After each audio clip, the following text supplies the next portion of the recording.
Et c'est un plaisir de retrouver H. Rodrigue Alabi. Vous savez, je le retrouve tous les mardis et tous les jeudis. Rodrigue Alabi, bonsoir. Bonsoir Romuald. Oui, je salue tout le monde. Voilà. Bon, c'est vrai. Quand on ne dit pas H, ce n'est pas complet. Reprenez donc. H. Rodrigue Alabi. C'est moi, ça. oui. Voilà.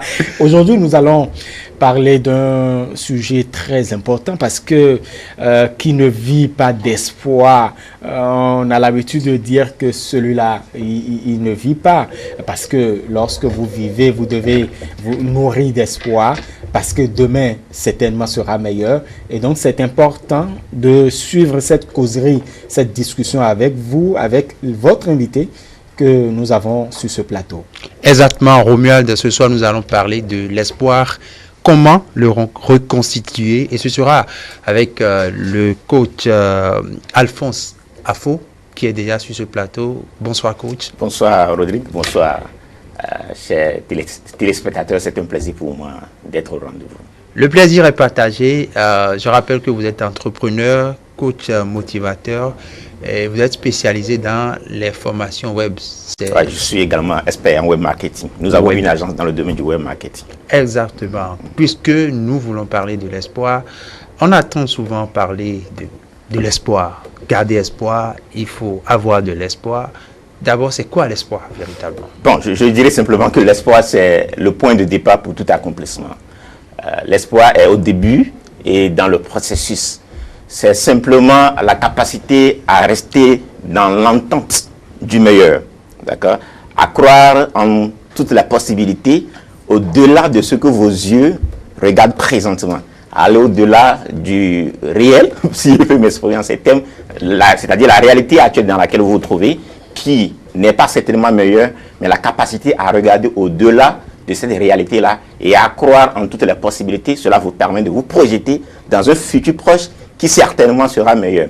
Et la plupart des leaders qui l'ont compris, dans leur vision globale pour la vie, que ce soit en politique ou bien dans n'importe quelle organisation, ce qu'ils font, c'est de vendre de l'espoir à tous ceux qui les suivent. Et à partir du moment où vous pouvez vous nourrir de l'espoir, vous pouvez vous dire que le présent dans lequel vous êtes présentement est temporaire et va vous amener à un pont qui va vous amener vers un meilleur futur. Vous vous nourrissez déjà de l'espoir. Donc simplement, c'est la capacité à regarder au-delà de ce que vous vivez présentement et à croire en toutes les possibilités qui seront là bientôt. On dit qu'on vit mieux quand on vit d'espoir. Alors, pourquoi avoir de l'espoir? Comme je le disais, l'espoir, c'est le point de départ pour tout accomplissement, que ce soit dans le domaine de l'entrepreneuriat ou bien dans tous les aspects de la vie. Parce que, à la base, nous sommes dotés de toutes les capacités. Nous sommes nés pour accomplir de grandes choses. Si vous êtes sur cette terre, c'est parce que Dieu vous a envoyé pour une mission. Mais c'est fait que dans l'environnement où nous nous trouvons, la plupart des éléments que nous côtoyons, la plupart des expériences que nous vivons ne sont pas conçus pour nous maintenir dans la positivité. Donc du coup, quelqu'un qui au départ avait de l'engouement, avait de l'ambition et qui se lance dans un processus, cette personne, dès qu'il rencontre un premier, deuxième et troisième blocage, ou dès que l'environnement commence par ne pas croire en ce qu'il croit lui-même, cette personne commence par perdre de l'espoir. Donc du coup, il faut lui redonner de l'espoir, il faut lui reconstituer cet espoir qui, normalement, il avait à l'origine quand il venait sur cette terre. Donc du coup, l'espoir est très important parce que l'environnement dans lequel nous sommes n'est pas en réalité conçu pour nous permettre de rester dans l'entente du meilleur. C'est-à-dire quand on se lance dans un processus, ce qu'on veut, c'est des résultats meilleurs.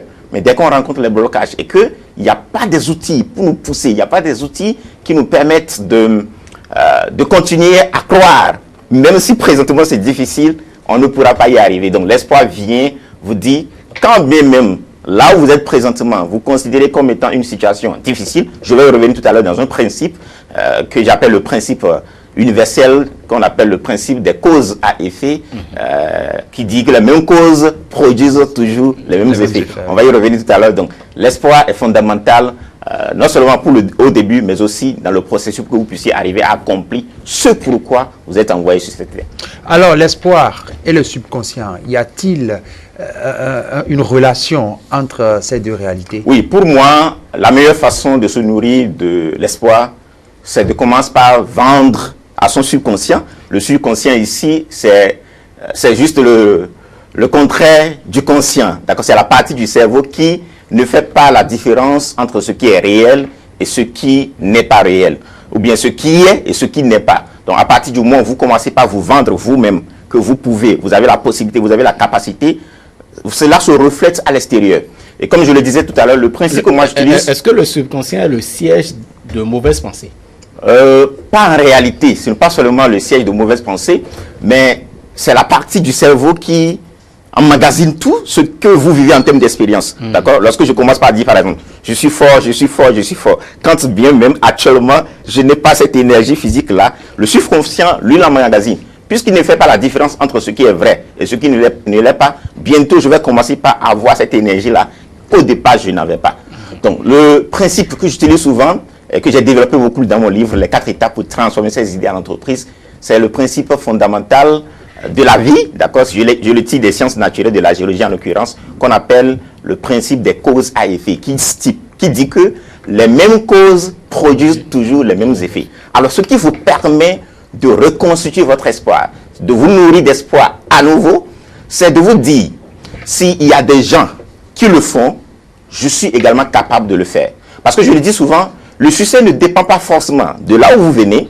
Le succès ne dépend pas forcément de ce que vous vivez présentement. Le succès ne dépend pas forcément de votre famille, de votre profondeur, que je l'ai dit, mais la capacité à commencer par réussir depuis l'intérieur. Et comment on réussit depuis l'intérieur, c'est de se dire, s'il y a des gens qui sont arrivés à le faire, même s'ils ne sont pas sur le territoire où je me trouve, parce qu'ils sont arrivés à le faire, et puisque les mêmes causes produisent toujours les mêmes effets, ce dont j'ai besoin, c'est d'aller voir qu'est-ce qui a permis à ceux-là de réussir. Quels sont les outils qu'ils ont utilisés? Quels sont les processus qu'ils ont utilisés? Et à partir de ces processus-là, je peux réussir moi-même. Je donne souvent un exemple qui me paraît moi-même vulgaire. C'est comme vous prenez une bombe, si je peux m'exprimer en ces termes, vous le donnez à un vieillard, et vous lui demandez de le dégroupir et de le jeter. La bombe va s'exploser ou pas?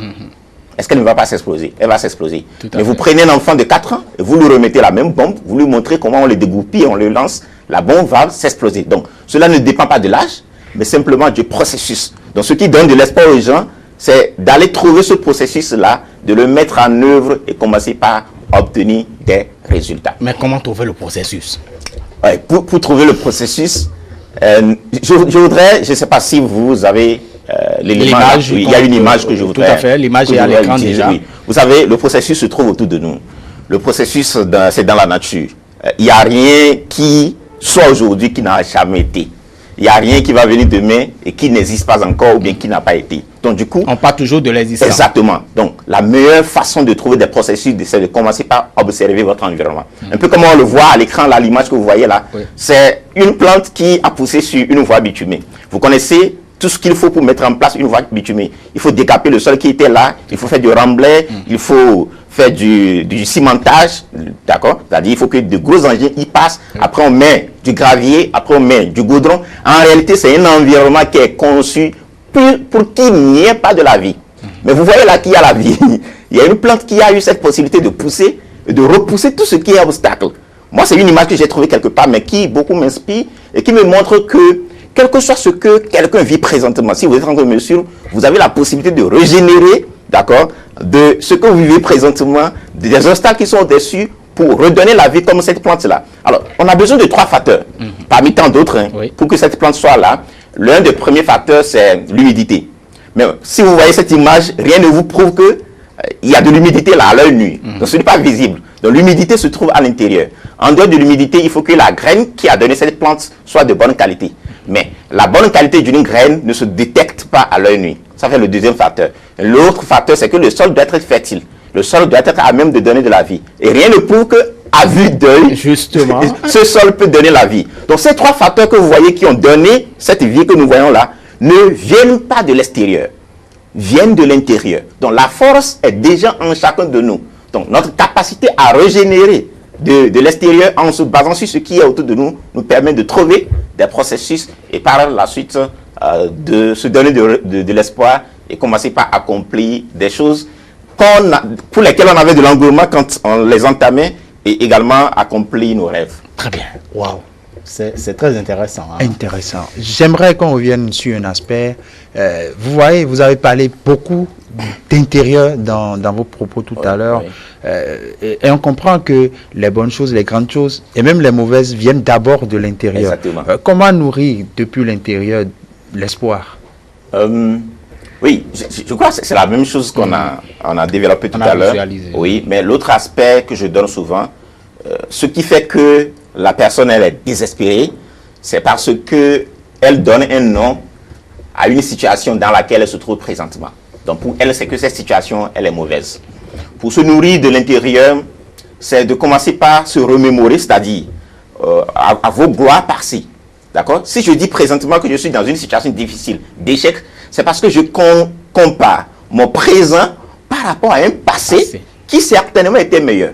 Donc le point de départ pour me redonner de l'espoir depuis l'intérieur. Mais est-ce que le passé était mauvais aussi? Non, le passé ne peut pas être mauvais si je considère ce que je vis présentement comme étant mauvais. Parce qu'il y a un principe qui dit, il y a le principe de la superposition, que la vie est faite de superposition de bons et de mauvais, ou bien de bonnes situations ou de mauvaises situations. Il n'y a rien qui soit aligné sur cette terre. Il y a des hauts et des bas. D'accord? Il y a le froid et il y a le chaud, ainsi de suite. Donc, à partir du moment où je considère que rien ne soit linéaire sur cette terre, d'accord? La situation que je vis présentement, je dois la considérer comme étant temporaire.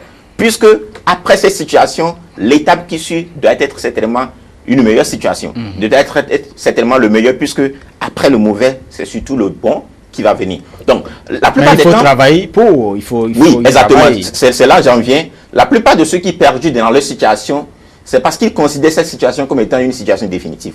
Alors que la situation est un pont vers le meilleur. D'accord? Donc, votre capacité à sortir rapidement de cette situation et avoir ce meilleur-là, c'est de commencer par visualiser depuis l'intérieur ce meilleur. D'abord, vous restez dans les prédispositions de ce que vous avez eu par le passé comme de bons résultats. Et la deuxième chose, si j'espère quelque chose, il faut que je commence par me mettre dans les prédispositions de quelqu'un qui l'a déjà. Vous savez, c'est de grands principes. On les tire également des signes d'écriture. Si vous demandez quelque chose, croyez que vous l'avez déjà et vous le verrez s'accomplir. Donc, c'est Jésus-Christ même qui l'a dit. Exactement. Ce qui vous permet de sortir rapidement de votre situation de désespoir, c'est de commencer par vous mettre dans les prédispositions de quelqu'un qui l'a déjà. Ça change votre niveau d'énergie. Et le principe dit que l'énergie coule là où vous mettez votre attention. Plus vous mettez votre attention sur le meilleur va venir.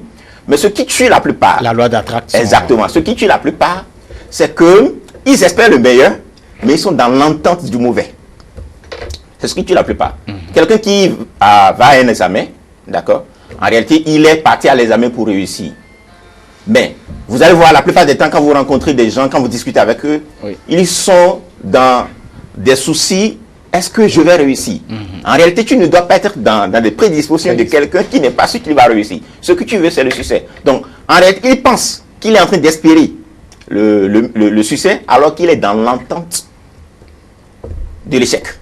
Et comme je l'ai dit, l'énergie coule là où l'attention va. Plus vous vous focalisez sur ce que vous vivez présentement, sur le mauvais, c'est le mauvais qui va simplement... C'est un peu comme les chrétiens ou bien les croyants qui vont prier pour obtenir quelque chose. Mais quand ils sortent du lieu de prière, ils ont l'air abattus. Ils ressortent tels qu'ils sont entrés. Exactement. Ça veut dire tout simplement qu'ils ne sont pas dans la prédisposition de recevoir ce qu'ils viennent de demander. Et donc la posture est importante. C'est très important. L'entente, vous êtes dans quel état? C'est ça qui change votre niveau d'énergie. Je donne souvent un exemple. C'est comme on prend deux bonnes dames dans le marché d'Atopa. Il y a une qui est allée faire des trucs pour qu'elle puisse vendre, alors que l'autre vend de façon naturelle. Mais le jour où l'autre amène quelque chose qu'elle amène plutôt et qu'elle installe dans sa boutique, dans les jours qui vont suivre, elle va vendre. Pourquoi? Parce qu'elle s'est mise dans les prédispositions de quelqu'un qui amène quelque chose qui va attirer des gens. Donc c'est son changement de niveau d'énergie qui lui permet d'attirer des clients. En réalité, ce n'est pas ce qu'on a placé qui attire des clients. Mais bientôt, ça va être temporaire parce que ce n'est pas quelque chose qu'elle a appris à se nourrir de façon régulière, de façon naturelle. Voilà pourquoi la plupart de ces éléments-là ne durent pas dans le temps et dans l'espace. Très bien. Alors, le temps ne l'a pas vu passer, donc... Vraiment. Vraiment. Vous allez dire votre mot de la fin pour ceux qui nous écoutent actuellement et qui ont besoin d'espoir, véritablement. Oui, la chose la plus importante, c'est de vous mettre en tête qu'il n'y a rien qui soit éternel sur cette terre. Rien n'est linéaire. La vie est faite de haut et de bas. Donc, si vous êtes dans le bas présentement en français terre à terre, sachez que l'étape qui suit, c'est une montée. Donc, tout ce dont vous avez besoin de faire, c'est de vous nourrir davantage d'espoir afin d'avoir ce meilleur-là. Et l'autre exemple que je donne, moi je suis ingénieur géologue de formation, j'ai fait le secteur de l'eau. Alors, dans des zones difficiles, là où on va trouver de l'eau potable, c'est les zones qui sont traversées par des accidents, par des failles. Des zones accidentées. Des zones accidentées. Alors, comment vous pouvez imaginer que l'eau qui donne de la vie va se retrouver dans des zones accidentées? Donc, l'accident qui est venu dans votre vie n'est pas là pour vous exterminer, mais plutôt pour vous amener vers le meilleur, pour vous amener vers un bon point. Et c'est surtout, c'est ça qui vous permet de continuer à pousser afin d'obtenir des résultats. Puisque à la base, vous êtes envoyé pour accomplir quelque chose. Merci à vous, coach Alphonse Safo. Je rappelle que vous êtes coach, motivateur, que vous êtes également entrepreneur. Auteur aussi. Auteur, oui.